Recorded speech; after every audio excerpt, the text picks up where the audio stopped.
1절부터 11절까지입니다. 페이지로는 1289페이지가 되겠습니다.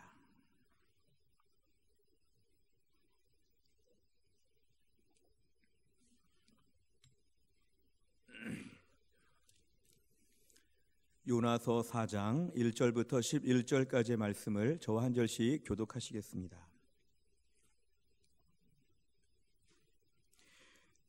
요나가 매우 싫어하고 성내며 여호와께 기도하여 이르되 여호와여 내가 고국에 있을 때에 이러하겠다고 말씀하지 아니하였나이까? 그러므로 내가 빨리 다시스로 도망하였사오니 주께서는 은혜로우시며 자비로우시며 노하기를 더디하시며 인애가 크시사 뜻을 돌이켜 재앙을 내리지 아니하시는 하나님이신 줄을 내가 알았음이니이다. 여호와여 원하건대 이제 내 생명을 거두어 가소서. 사는 것보다 죽는 것이 내게 나음이니이다 하니 여호와께서 이르시되 네가 성내는 것이 옳으냐 하시니라. 요나가 성읍에서 나가서 그 성읍 동쪽에 앉아 거기서 자기를 위하여 초막을 짓고 그 성읍에 무슨 일이 일어나는가를 보려고 그 그늘 아래에 앉았더라. 하나님 여호와께서 박넝쿨을 예비하사 요나를 가리게 하셨으니 이는 그의 머리를 위하여 그늘이 지게 하며 그의 괴로움을 면하게 하려 하심이었더라.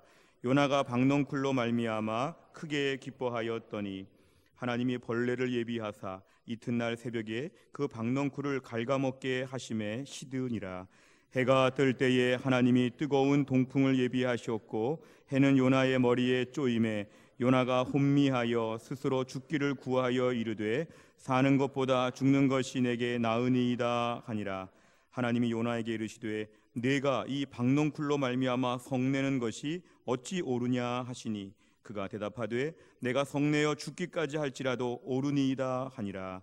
여호와께서 이르시되 네가 수고도 아니하였고 재배도 아니하였고 하룻밤에 났다가 하룻밤에 말라버린 이 박넝쿨을 아꼈거든. 같이 읽습니다. 하물며 이 큰 성읍 니느웨에는 좌우를 분별하지 못하는 자가 12만여 명이요 가축도 많이 있나니 내가 어찌 아끼지 아니하겠느냐 하시니라. 아멘. 기도하겠습니다. 하나님, 이 시간 저희가 예배를 드리며 하나님 말씀을 듣는 시간입니다. 하나님 말씀을 대언하는 주의 종을 성령 충만하게 하여 주시어서 하나님의 말씀만 능력 있게 선포하게 하여 주옵소서. 하나님 말씀을 듣는 주의 백성들의 마음을 활짝 여시고 준비시키셔서 이 말씀에 청종하며 주의 음성을 듣고 순종하여 복을 받게 하여 주옵소서. 예수님의 이름으로 기도하옵나이다. 아멘. 오늘 설교는 한 가지 이야기를 해드리면서 말씀을 시작하도록 하겠습니다. 어느 한 마을에, 몇 가구 되지 않은 작은 마을에 한 신사가 이사를 오게 되었습니다. 그런데 이 신사는 그 마을에 이사 온 이후로 만나는 사람마다 보는 사람들에게 하루에 10,000원씩을 무조건 나눠주게 되었습니다. 이유를 불문하고 누구든지 하루에 10,000원씩을 꼭 나눠주게 되었습니다. 그러자 그 동네 사람들은 처음에는 낯설어서 왜 돈을 주시는지 사양하는 분들이 참 많았고 그 돈이 이상한 돈이라고 생각하면서 좀 이렇게 쭈삣쭈삣거렸습니다. 그런데 며칠 동안 계속 그러다 보니까 이제 동네 사람들은 그 사람이 돈을 줄 때마다 고맙다고 인사를 하면서 그 돈을 받기 시작했습니다. 나중에 소문이 나니까 그 마을은 누군가가 매일 10,000원씩을 나눠주는 동네, 그 동네로 이사를 가면 좋겠다. 이 동네는 참 풍족하다. 나눔이 있는 동네이다. 이러면서 그 지역에 대해서 소문이 많이 나게 되었습니다. 그래서 많은 사람들이 참 좋다 이렇게 지냈는데요. 한 1년 정도 지났을 때에 그 신사가 갑자기 나눠주던 돈을 그날부터 나눠주지 않기로 했습니다. 그러니까 만나는 사람마다 늘 인사는 하는데 인사한 다음에는 10,000원을 줘야 되는데 10,000원을 안 주고 안녕히 가십시오, 안녕하십니까, 그리고 끝이었습니다.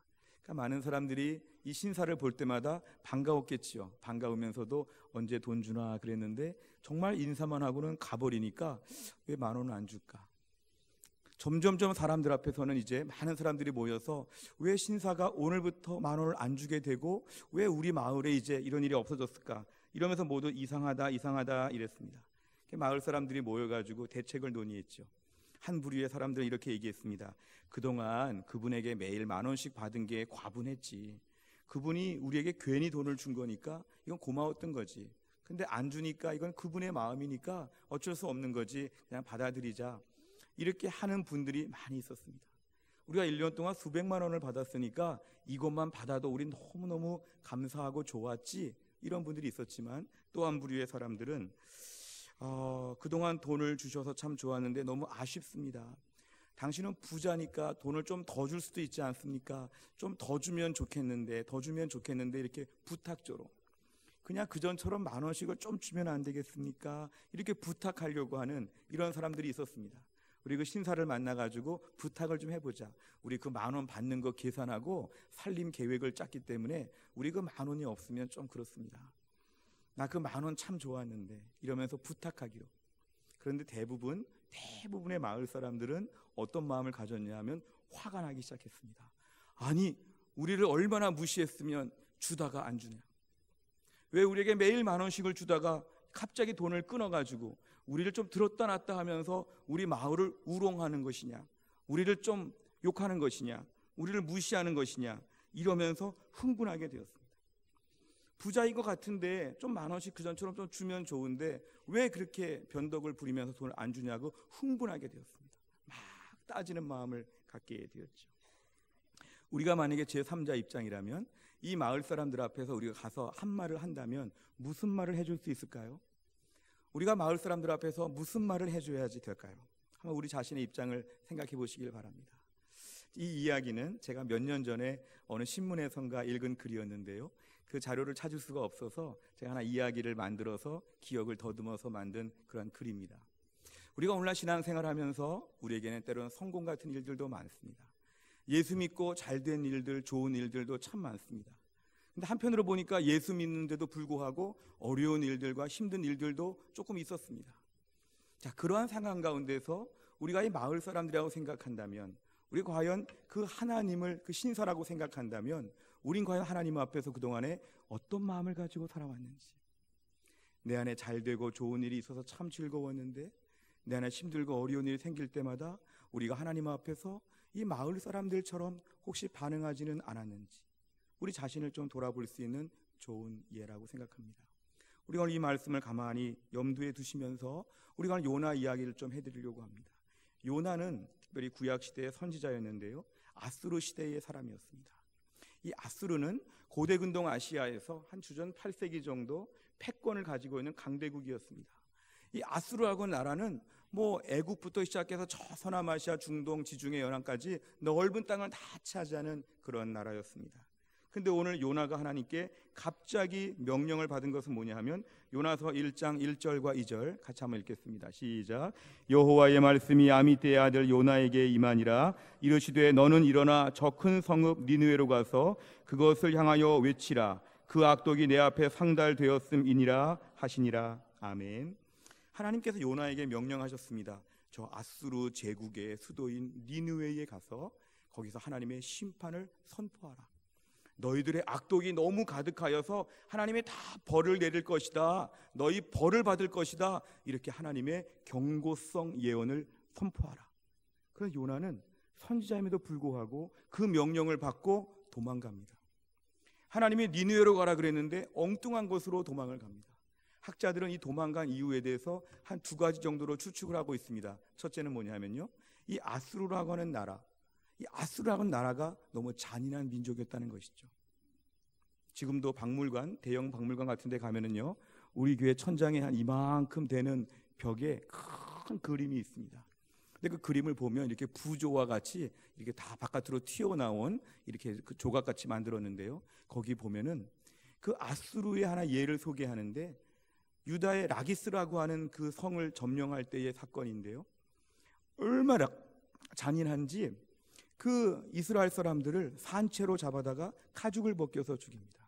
그러니까 너무 고통스럽죠. 이런 거를 자기들 문화재에다가 다 남겼습니다. 가죽을 벗기는 거, 죽이는 거, 포로로 끌고 가는 거, 막 뜨거운 기름을 붓는 거, 이런 것들을 다 자기들이 남겨가지고 지금 이것이 대형 박물관에 가 있는데요, 얼마나 잔인하고 무서운지 모릅니다. 그러니까 오늘 하나님께서 요나에게 이 아수르 제국의 수도에 가가지고 선포하라고 하는 것은 거의 불구덩이로 들어가는 것 똑같습니다. 이 잔인한 민족, 어쩌면 요나가 갔다가 요나의 피부를 벗겨서 죽이거나 요나에게 뜨거운 기름을 붓거나 아주 강팍한 민족이기 때문에 오늘 요나가 이 지역에 가는 것은 매우 무서운 일이었다는 거죠.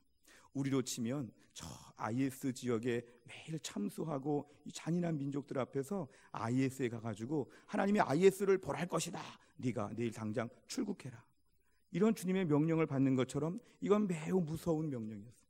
그러니까 학자들은 너무 잔인하고 강포한 민족이기 때문에 요나가 다른 데로 갔을 것이다, 이런 말도 하고요. 또 한 가지 주장은 이런 것이 있습니다.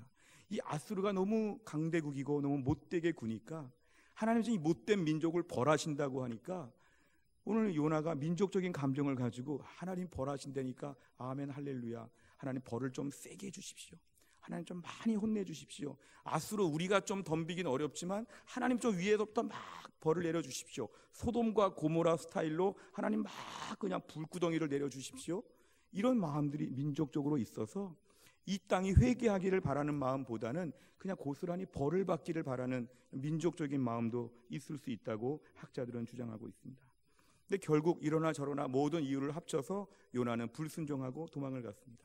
근데 하나님의 열심이 얼마나 대단하신지 도망가면 요나는 포기하고 다른 선지자 불러다가 네가 가라 이러면 좋은데 하나님은 참 강력하게 일하십니다. 그 도망가는 요나, 그 싫다는 요나를 굳이 하나님이 쫓아가셔서 그가 탄 배에 풍랑이 일어나게 하시고 풍랑 가운데 요나를 물에 빠뜨리게 하시고 빠뜨리니까 또 큰 물고기 배에다가 그를 삼키게 하셔서 그에게 우여곡절 끝에 결국은 그 요나에게 굳이 요나를 지명하셔서 니느웨로 보내신다는 거죠. 어떤 부흥사 목사님들을 보니까요, 도망가는 요나를 부른다고, 도망가는 요나, 바로 요나, 나를 부른다. 결국은 이 요나가 니느웨로 가게 되었죠. 근데 니느웨라고 하는 것은 성경의 그 거리 측정법이 하루 종일 걸어서 3일 길을 걸어야 되는 큰 사이즈의 성이라고 얘기했습니다. 요나는 그 중에서 하루길이니까 아직도 한 30% 정도만 가서 얘기한 거죠. 회개하라, 하나님이 벌 내릴 것이다, 너희 죄를 하나님이 다 보셨다, 벌 받을 것이다, 벌 받을 것이다, 하루만 얘기했습니다. 40일이 지나면 다 벌이 내릴 것이다. 요나서 3장 4절 6절을 보면 요나가 그 성읍에 들어가서 하루 동안 다니며 외쳐 이르되 40일이 지나면 니느웨가 무너지리라 하였더니 5절에 보니까 이상하고 기적 같은 일이 벌어집니다. 그 강포한 민족이 니느웨 사람들이 하나님을 믿고 금식을 선포하고 높고 낮은 자를 막론하고 굵은 베옷을 입은지라. 6절에 보니까 더 가관입니다. 그 말을 들은 왕이 보좌에서 내려와 가지고 왕복을 벗고 굵은 베옷을 입고 제에 앉아서 회개하였다. 오늘 이 엄청난 사건 앞에서 요나는 선지자임에도 불구하고 너무 충격을 받았습니다. 아니, 이 사람들은 이럴 사람들이 아닌데 이러시면 안 된다고 생각하고 어떻게 당신들이 회개하냐고 생각하고 이러면서 그는 뭔가 불편한 마음을 갖게 되었습니다. 그래서 우리가 오늘 본문의 1절과 2절을 보니까 요나가 매우 싫어하고 성냈다 그랬습니다. 왜 회개합니까? 왜 내 말을 정말 믿습니까? 요나가 매우 싫어하고 성내고 하나님께 기도합니다. 하나님, 처음부터 이럴 건데 왜 나를 부르셨습니까? 그냥 하나님이 이렇게 용서하실 건데 왜 굳이 저를 가지고 이렇게 막 괴롭게 하셨습니까? 하나님은 사랑이 많으시고 하나님은 은혜로우시고 노하기를 더디하시고 인애가 크시고 하나님은 원래 그런 하나님인데 니느웨도 원래 벌 내릴 거 아니었음에도 불구하고 왜 나를 이렇게 고생하셨습니까? 요나가 하나님께 분을 냈다 그랬습니다. 분을 냈다. 그래서 하나님께서는 4절 이하에서 마치 이렇게 조그마한 어린이들 가르치시듯이 요나를 다루십니다. 4절 이하를 보면 이렇게 하나님께 막 성질 부리고 하나님께 화를 내는데 하나님이 얼마나 자상하신지 모릅니다. 너 이렇게 하는 것이 옳은 일이냐? 하나님 계속 물어보십니다. 4절부터 8절까지를 보면 요나는 하나님의 이런 심판 취소, 하나님이 이제 이들이 회개하는 걸 보니까 니느웨를 벌 내리지 않겠다고 하는 하나님의 결정에 대해서 이 요나는 이 모든 일 앞에서 분노의 마음을 갖고는, 그리고도 또 무슨 일을 하냐면은 하나님이 이 성을 멸하지 않겠다고 했지만 그래도 조금은 멸하시지 않을까? 이 성에서 나와가지고 전망 좋은 스탠드에 앉아가지고 구경을 하죠. 그래도 멸망되지 않을까? 오늘 니느웨가 생생하게 멸망하는 걸 나는 지켜봐야지. 제일 전망졸에다가 자리를 앉았습니다. 그리고는 거기다가 잘 자리를 꾸며놨죠. 무슨 극장에 온 관객처럼, 콘서트에 온 그러한 사람들처럼 구경하려고 지금 서 있었죠. 그런데 오늘 6절에 보니까 하나님이 박넝쿨을 준비하십니다. 그러니까 하나님이 그 구경하고 앉아있는, 하나님이 멸망시키지 않겠다고 했음에도 불구하고 그래도 조금 멸망하지 않을까 구경거리 좀 지켜보자 했던 그 요나에게 하나님께서 박넝쿨을 준비하십니다. 이 박넝쿨의 이유는 뭐냐면 햇볕이 뜨겁기 때문에 햇볕 가리개를 하나님 만들어 주신 것이죠. 천연 자연 햇볕 가리개가 앞에 다 설치되어 있습니다. 이건 완전히 VIP 같은 좋은 자리를 하나님 만들어 주셨습니다. 근데 요나가 이 모든 상황 가운데 참 좋다, 참 좋다 이러면서 그 자리에 앉아 있었습니다. 근데 7절을 보니까 금방 그 박넝쿨이 시들게 되었습니다. 벌레가 갉아먹었는데 하나님 보냈다 그랬습니다. 그러자 오늘 요나의 마음은 급속한 불평으로 바뀌었습니다. 아니, 왜 박넝쿨이 다 시들었나? 그러면서 8절에 보니까 너무 뜨거워서 너무 죽겠다. 내가 지금 저 니느웨 성 멸망하는 거 지켜보려고 앉아 있는데 너무 지금 관중석이 너무 덥다. 너무 덥다. 그냥 차라리 그냥 죽여주십시오. 요나의 마음에 걸핏하면 죽여달라고 얘기합니다. 그러자 오늘 10절 말씀에서 하나님이 단호하게 말씀하시죠. 10절 한번 같이 읽어보겠습니다. 시작. 여호와께서 이르시되 내가 수고도 아니하였고 재배도 아니하였고 하룻밤에 났다가 하룻밤에 말라버린 이 박넝쿨을 아꼈거든. 아멘. 내가 이 박넝쿨 위에서 보여주십시오. 수고도 아니했다. 수고한 거 하나도 없지. 박넝쿨 위에서 내가 아무것도 안 했다는 거죠. 재배한 적도 없지. 그냥 하룻밤에 났다가 하룻밤에 말라버린 이 박넝쿨, 너는 여기에 아무것도 보탠 것이 없어. 내가 박넝쿨을 보낸 거지. 내가 박넝쿨을 준 것이었지. 그러니까 너는 아무것도 불평할 것이 없어. 하나님이 잠시 주셨다가 잠시 거둬가신 것에 대해서 너는 불평할 수 없다고 하나님 말씀하십니다. 그리고 11절 이하를 보면 하나님께서는 내가 이 박넝쿨도 그렇게 아꼈는데 이 니느웨 성에 12만 명 이상이 살고 있어. 난 이 사람들을 귀하게 보기 때문에 이 사람들을 함부로 죽일 수 없어서 회개하라고 말하고 회개하니까 용서해 준 것이다. 하나님께서 오늘 말씀하셨습니다. 이 본문의 말씀을 묵상하는 가운데 우리 인생에도 하나님께서 보내주신 박넝쿨이 많지 않습니까? 이게 오늘 적용의 포인트입니다. 오늘 말씀 앞에서 내 인생의 박넝쿨은 무엇인가? 어찌 보면 내가 아무 수고도 하지 않았는데 하나님이 거저 갖다 주신 박넝쿨. 우리가 이 인생의 박넝쿨 가운데 우리가 혹시 요나와 같은 마음을 가지고 있지 않습니까? 하나님이 줄 때는 가만히 있다가 걷어가시니까 왜 걷어가시냐고, 박넝쿨이 왜 하루 만에 말라 죽었냐고 우리는 걸핏하면 이 박넝쿨 가운데서 하나님께 불평하는 모습이 있지 않습니까? 오늘 본문에서 이 박넝쿨은 요나가 수고도 아니하고 재배도 안 했다 그랬습니다.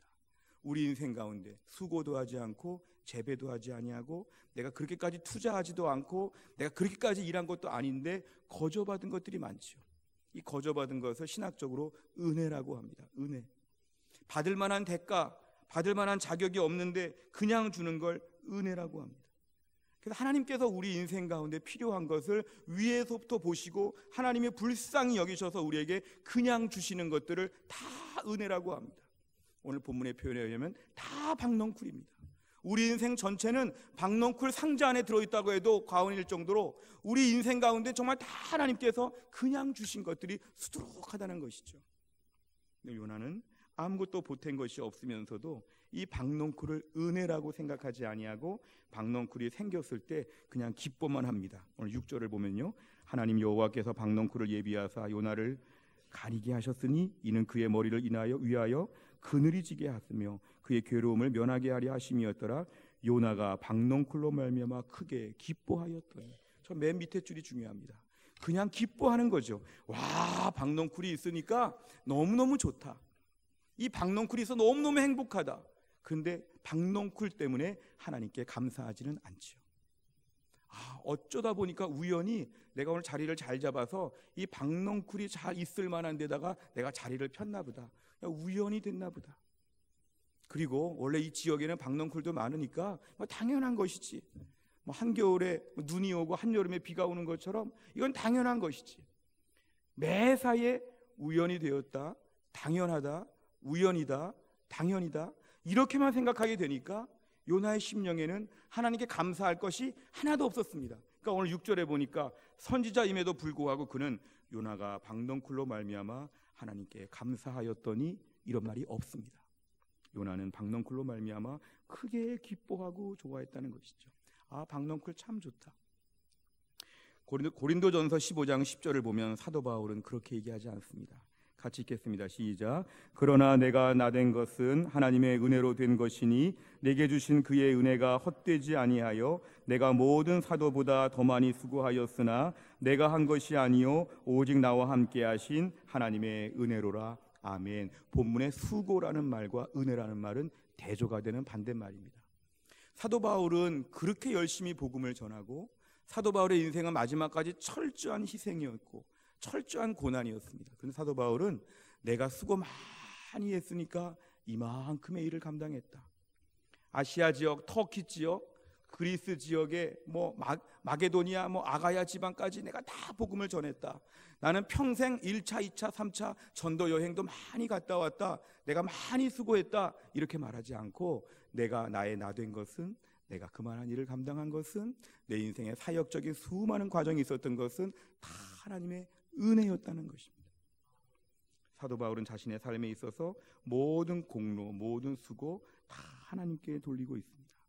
하나님이 나를 도와주셨다. 나에게 복음을 전할 수 있는 열정을 주셨다. 그리고 나에게 복음을 증거할 수 있는 하나님 매일매일 힘을 허락하여 주셨다. 내 혼자 힘이 아니라 하나님이 함께 하시는 능력으로 내가 지금까지 일을 했다. 내가 나의 나된 것은 다 하나님의 은혜였다. 이게 바로 뭐냐면 사도 바울의 믿음의 고백이었습니다. 오늘 우리 삶 가운데서 특별히 무슨 일이 잘 됐을 때 우리 나도 모르게 자화자찬하죠. 나도 모르게 인간적으로 원인을 캐죠. 하나님, 이 사람이 지금 나한테 참 잘해줍니다. 그런데 제가 이 사람에게 그동안 공을 많이 들였습니다. 밥도 많이 사줬고요. 제가 이 사람에게 정말 잘해줬으니까 하나님 정말 제가 이 사람에게 잘해줬습니다. 그러니까 이 사람이 나에게 잘해주는 것은 너무 당연합니다. 이러면서 마음속에 하나도 감사가 없죠.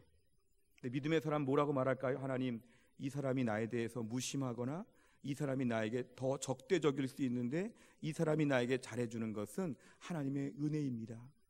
하나님, 이 사람 마음을 감동하셔서 이 사람이 왜 이렇게 나에게 잘해주고 왜 이렇게 나를 좋아하고 왜 이렇게 나에게 호의적으로 나왔는지 하나님의 은혜입니다. 하나님께 이 사람 마음을 감동해 주신 것이 너무 감사합니다. 하나님 감사합니다.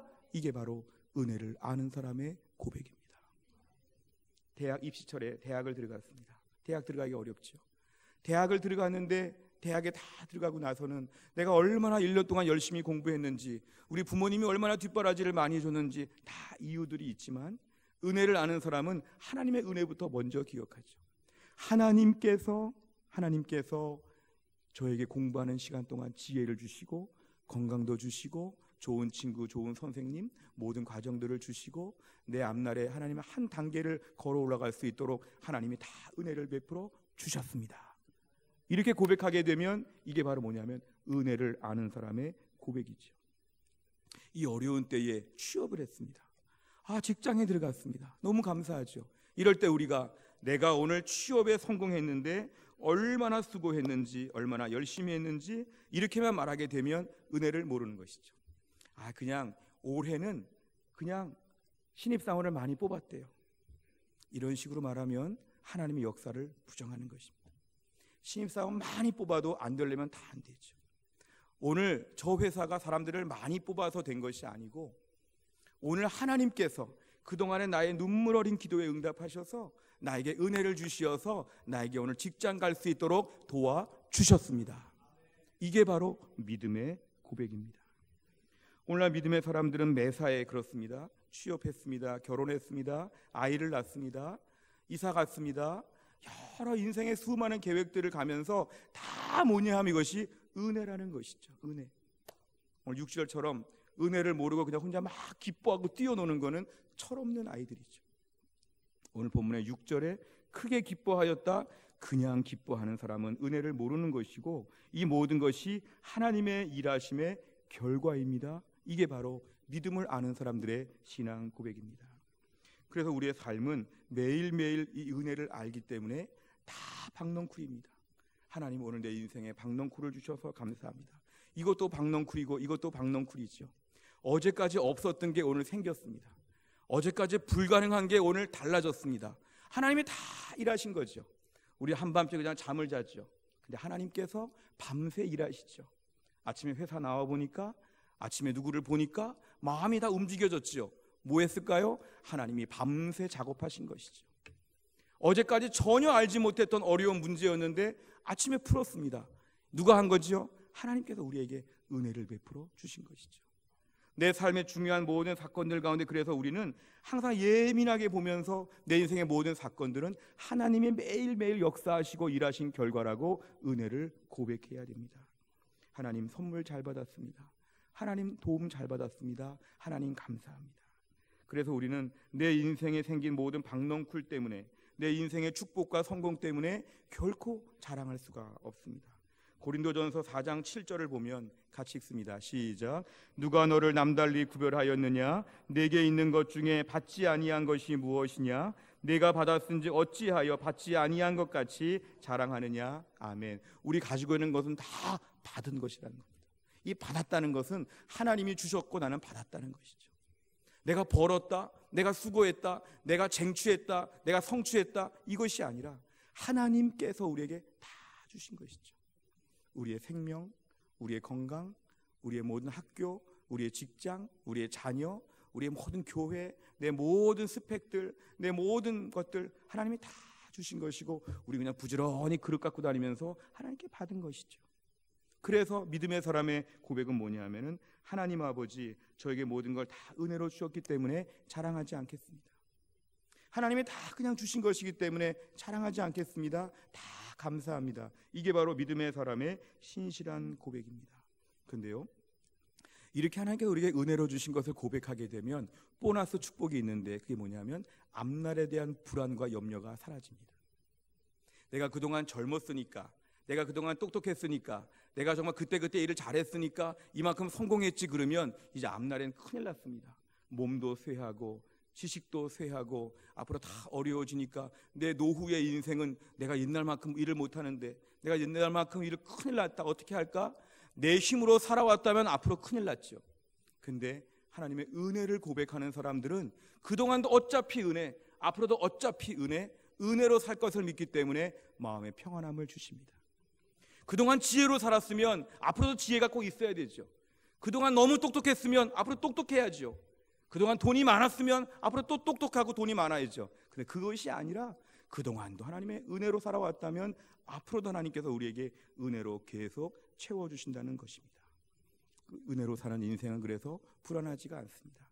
어차피 은혜로 사는 것, 앞으로 은혜를 끝까지 주실 것을 믿으시기를 주의 이름으로 축원합니다.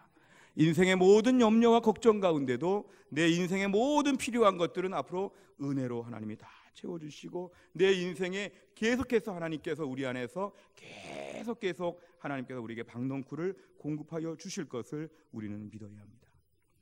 우리가 말씀을 묵상하다 보면 오늘 본문 말씀 조금 더 나아갑니다.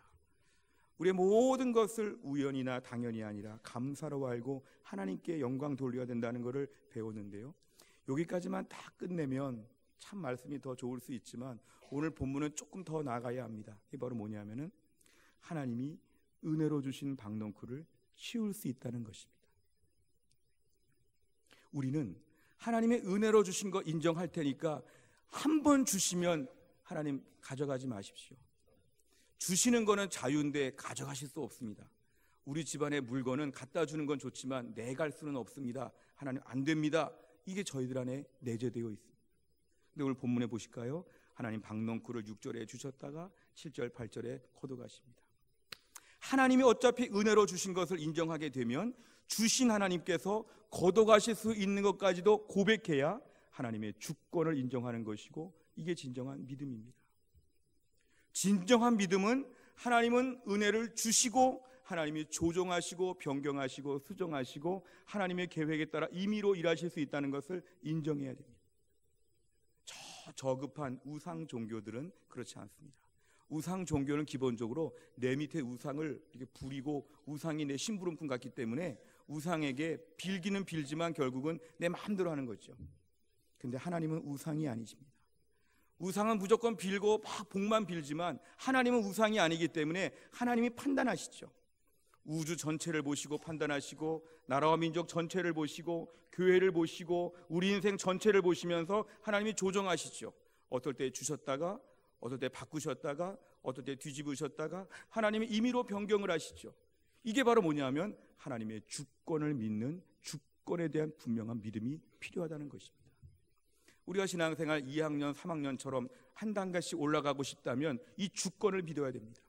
그게 바로 뭐냐면 욥의 고백입니다. 욥기 1장 21절입니다. 같이 읽겠습니다. 시작. 이르되 내가 모태에서 알몸으로 나와 싸운즉 또한 알몸이 그리로 돌아가올지라. 주신 이도 여호와시요 거두신 이도 여호와시오니 여호와 이름이 찬송을 받으실지니이다 하고 아멘. 주신 이, 거두신 이, 대조가 되는 말씀이 반복해 나옵니다. 하나님은 주실 수 있는데 거둬가실 수 있다는 거죠. 욥의 인생 가운데 많은 자녀 주셨고, 많은 가축 주셨고, 많은 종들을 주셨습니다. 욥은 동방의 큰 재벌이었습니다. 근데 하나님이 다 주셨고, 이거는 욥이 대단해서가 아니라 은혜였습니다. 근데 하나님께서 은혜로 주신 것들 중에 하나님의 특별한 뜻이 계셔서 조종하실 수 있고 조금 하나님께 움직이실 수 있다는 것이죠. 그럴 때 욥의 고백은 뭐냐면 하나님이 주셨으니 하나님 거둬갈 권리가 있다. 주신 분도 하나님, 거둬가신 분도 하나님, 나는 하나님만 중간에서 찬송하겠습니다. 이게 바로 욥의 고백이었습니다. 우리 인생 가운데 알몸으로 태어났다, 알몸으로 돌아간다는 것 우리가 다 인정하지 않습니까? 자녀를 낳을 때 애가 알몸으로 태어나죠. 좋은 양복을 입고 태어나거나 아이가 화려한 보석을 두르고 태어나지 않죠. 알몸으로 싹 태어나죠.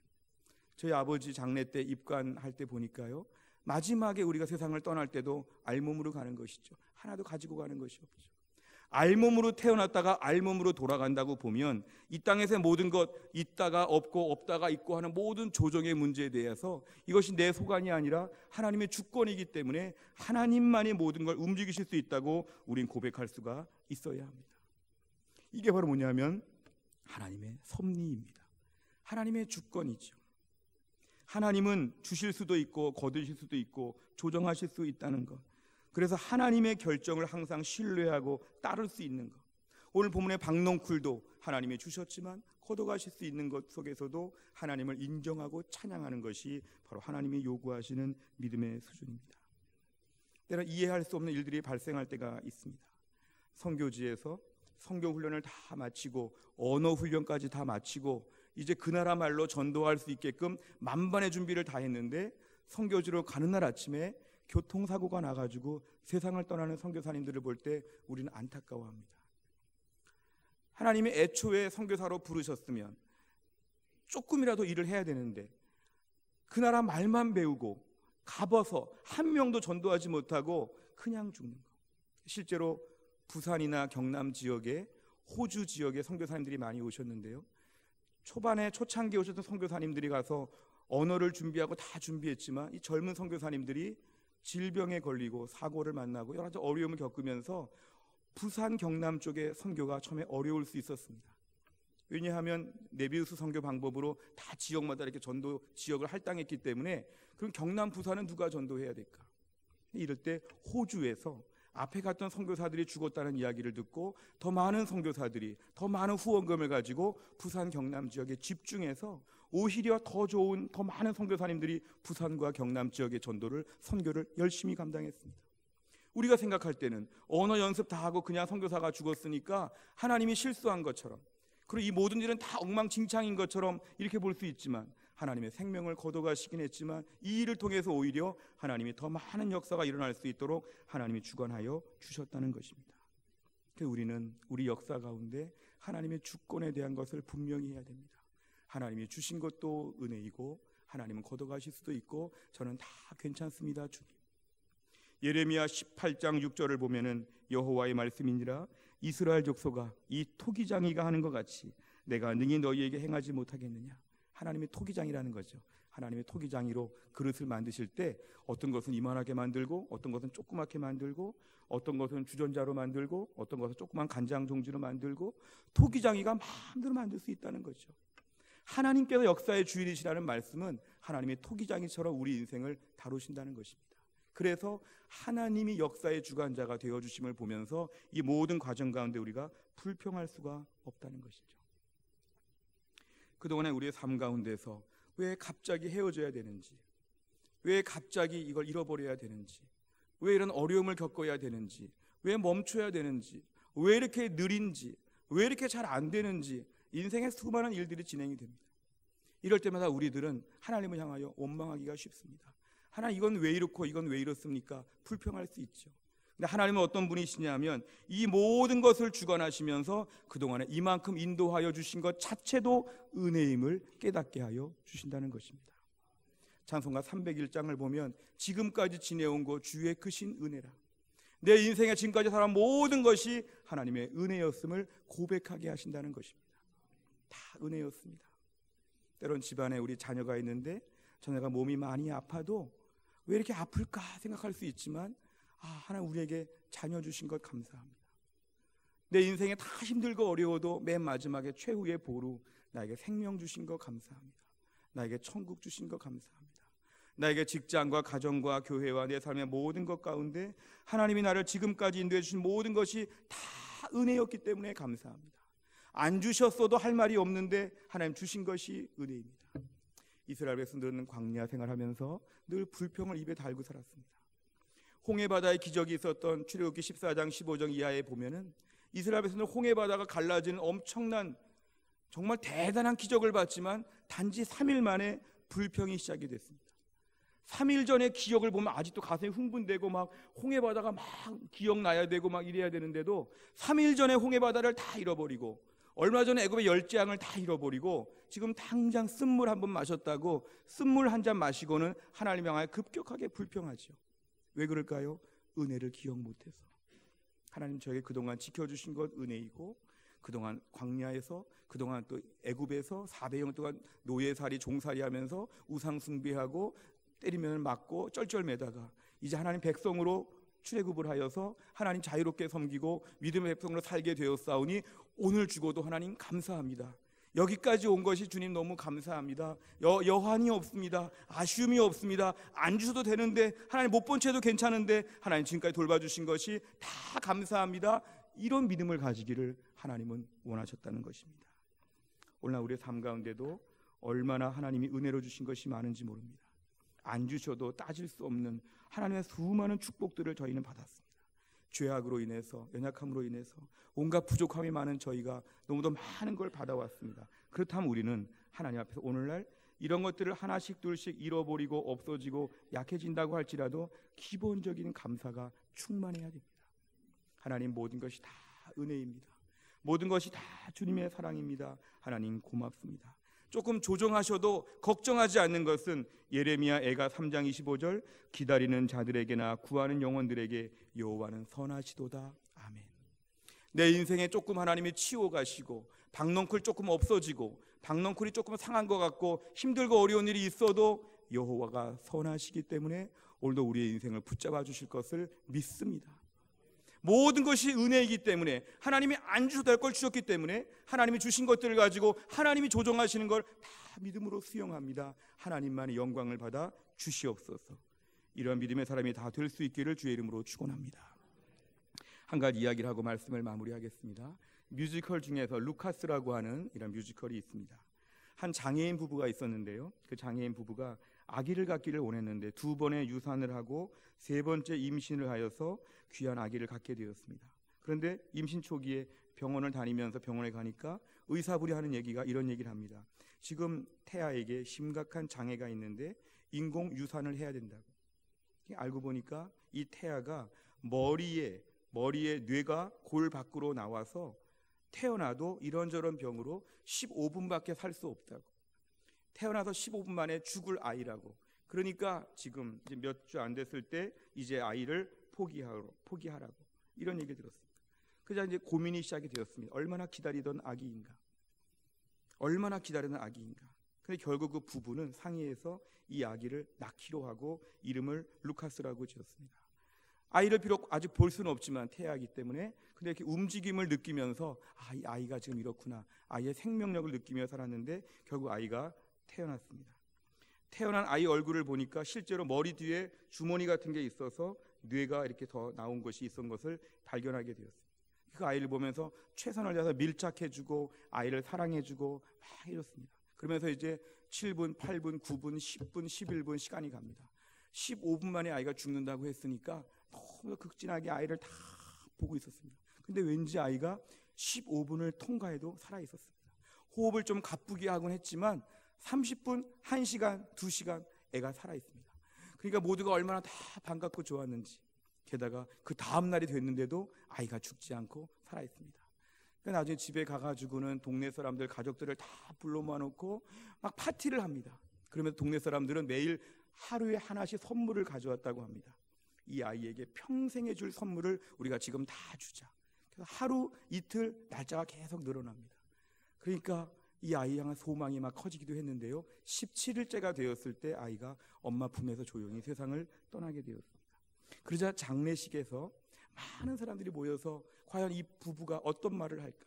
장애인 아버지가 앞에 나와서 멘트를 하는데요, 나는 아이가 17일밖에 살지 않았기 때문에 이 아이 때문에, 이 짧은 인생 때문에 나는 불평하지 않고 17일 때문에 감사합니다. 15분 본다고 한 아이가, 이 아이가 17일 살았기 때문에 너무 행복하고 감사합니다. 내가 이 아이 때문에 아빠가 될 수 있었고 또 엄마가 될 수 있었습니다. 애초에 임신되지 않았을 수도 있고 애초에 없었을 수 있는 생명이었는데 하나님의 생명 주신 것이 감사하고, 그리고 아이를 17일 동안이나 본 것이 감사하고, 이 아이 때문에 그동안에 행복했던 것이 감사하고, 모든 것이 다 감사 제목이었습니다. 이 장애인 부분은 특별히 언어 장애였기 때문에 말하기가 너무 힘들었는데요, 이 아이 엄마 아빠가 나와가지고 앞에서 말을 다 하니까 장례식에 온 사람들이 다 울었다고 합니다. 우리는 오늘날 우리 인생에 이런 루카스를 용납할 수 없죠. 17일 동안 산 아이가 너무 가슴 아픈 아이라고만 보죠. 근데 이 아이 아빠는 17일을 살았기 때문에 불평하는 것이 아니라 17일을 살았기 때문에 감사하다고. 우리 인생 가운데 박넝쿨, 하나님이 주셨다가 치워가셨다가, 누구를 만났다가 헤어졌다가, 있었다가 없었다가, 그나마 더 약해졌다가, 우리 인생 가운데 박넝쿨들이 얼마나 왔다 갔다 하는지 모릅니다. 하나님 왜 이러십니까? 왜 이러십니까? 이러면 안 되시지 않습니까? 막 불평하고 원망할 수 있죠. 루카스, 하나님 우리 아이 오래 살게 해주십시오. 그런데 하나님은 거둬가시지만 선하신 마음으로 우리의 삶을 책임져 주시고 붙잡아 주신다는 것입니다. 하나님을 향하여 불평할 수 없는 것은 이나마 이것이 은혜이기 때문에 그렇습니다. 루카스도 은혜이고 박넝쿨도 은혜이고 내 삶에 약한 것도 은혜이고 생명 자체가 은혜인 것을 믿으시기를 바랍니다. 내 인생에 하나님이 하나도 안 주셨어도, 아무것도 없어도 우리 하나님께 불평할 수 없습니다.